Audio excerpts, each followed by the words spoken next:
پھر مسافر ہیں کیا آج جب ہم خرچ کرتے ہیں، لٹاتے ہیں، عیاشی کرتے ہیں، اپنے پیسے کو خرچ کرتے ہیں، کیا ہماری یہ ترجیح ہے؟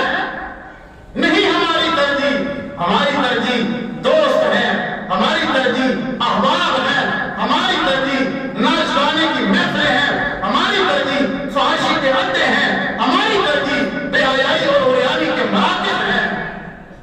یہ ترجیح نہیں ہے کہ ہمارا بھائی بھوکا ہے، رشتہ دار بھوکا ہے، اس کے پاس کپڑے نہیں ہیں، اس کے پاس گرمی سردی کا نظام نہیں ہے، اس کے پاس کھانے کے لیے کچھ نہیں ہے۔ یہ ترجیح نہیں ہے، جبکہ قرآن کہہ رہا ہے وَآتِ ذِی الْقُرْبَىٰ حَقَّهُ، تمہاری ترجیح یہ ہے کہ تمہارے مال کا سب سے زیادہ مستحق تمہارا رشتہ دار ہے، تمہارا قریبی رشتہ دار ہے، وہ ہمارا مستحق ہے، حقدار ہے۔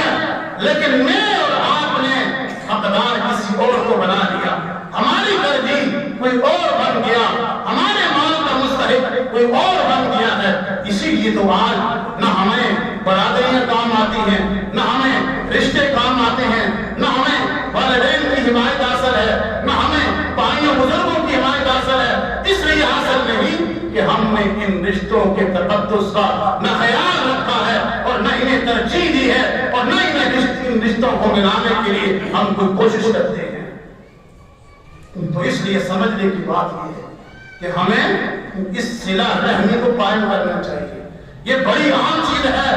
رشتوں کو ملائیے، آپ میدان میں نکلیے، بازار میں نکلیے، کسی جگہ پر چلے جائیے، آپ اکیلے ہیں، کچھ بھی نہیں ہے، لیکن آپ کے ساتھ اگر آپ کا بھائی ہے، چچا ہے، ماموں ہے، بھتیجا ہے، بھانجا ہے، رشتہ دار ہے، والدین ہیں، تو آپ یہ سمجھتے ہیں پوری قوت میرے ساتھ ہے، ساری دنیا کی طاقت میرے ساتھ ہے، یہ طاقت ہے تمہاری، یہ عزت ہے تمہاری۔ آج باپ کو تانا دیا جاتا ہے، تو تمہاری کیسے؟ تمہیں تو گھر والے بھی نہیں مانتے، تمہیں تو بھائی نہیں مانتے، تمہیں تو والدین نہیں مانتے، تم تو جناب اپنے گھر والوں کے نہیں ہو، ہماری کیسے بنو گے؟ یہ تانے کیوں ملتے ہیں؟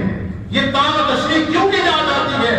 یہ اس لیے کی جاتی ہے کہ یہ ہماری کمزوری ہے، ہم نے بھائی کو بھائی سمجھا ہی نہیں ہے، والدین کو والدین سمجھا ہی نہیں ہے، چچاؤں اور ماموں کو یہ رشتہ دیا ہی نہیں ہے، صلہ رحمی ہم نے کی ہی نہیں ہے، رشتوں کو جوڑنے کی کوشش ہم نے کی ہی نہیں ہے، ہم تو ہمیشہ توڑنے میں لگے رہتے ہیں۔ اسی لیے یہ تانے ملتے ہیں کہ تم کون ہو، تمہاری کی حیثیت ہے۔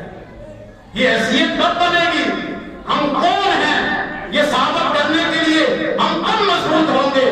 جب میں بھائی کے کندھے سے کندھا ملاؤں گا، جب رشتوں کو جوڑوں گا، جب والدین کی قدر کروں گا، جب ان کا دست شفقت میرے کندھوں پہ ہوگا، جب ماں کا سر میرے ہاتھ میرے سر پہ ہوگا، جب میرے اعزاء و اقرباء کے ہاتھ میرے ہاتھوں میں ہوں گے، میری عزت تب بنے گی، میری قوت تب بنے گی، مجھے خیر تب ملے گی، میری احترام اور تقریم تب ہوگی۔ یہ رشتے، یہ قرابت داری اور یہ اعزاء و اقرباء، یہ ہماری قوت ہے، ہماری طاقت ہے۔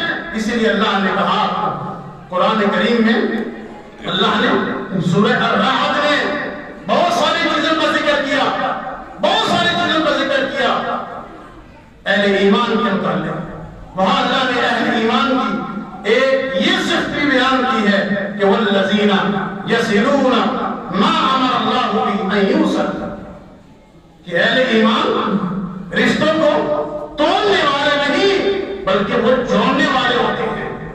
تو ہم سمجھ لیں کہ اگر ہم جوڑ رہے ہیں تو ہم اہل ایمان ہیں، اگر ہم توڑ رہے ہیں تو ہمارا اپنے ایمان سے دور کا بھی واسطہ اور تعلق نہیں ہے۔ ہمیں اپنے ایمان پہ نظر ثانی کرنی چاہیے، اور رشتہ داری میں، تعلق داری میں، صلہ رحمی میں ترتیب کیا ہونی چاہیے؟ آخری بات، ترتیب کیا ہونی چاہیے کہ ہمیں سب سے زیادہ کس سے تعلق داری اور صلہ رحمی کرنی چاہیے، پھر اس کے بعد کس سے، پھر اس کے بعد کس سے؟ اس کو بھی رسول اللہ نے بیان کر کے رکھ دیا ہے۔